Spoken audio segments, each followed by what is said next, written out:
Welcome back mga kapet sa ating video, sa ating channel. Nandito nga pala tayo ngayon sa MCPR C6 Taguig at ito ang ating coordinator na si Madam Isea. Ito nga po at nagtitipon-tipon na sila habang inaantay pa nga ba para makapag-umpisa na tayo mag-load.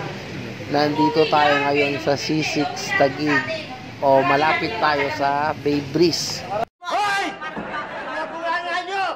At yun nga mga kapets, nagdaratingan na ang ating mga kalapatids at isinusulat na nila ang kanilang mga record upang maumpisahan na natin ang paglo-load ng mga ibon.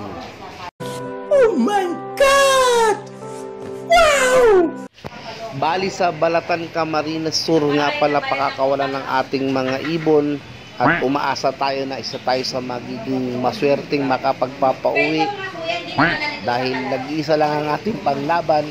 Kung hindi na ito makauwi, wala na akong ibang mai-update sa inyo mga kapets. Yun nga mga kapets, sinubukan natin tignan sa air distance kung gaano nakalayo ang Balatan mula dito sa area natin sa Taguig.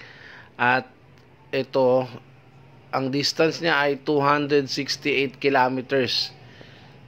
So, good luck na lang sa lahat ng mga kapets natin at kalapatids na lumahok sa panrace na ito hanggang sa Derby. At shout out nga pala kay Jenmar Montero.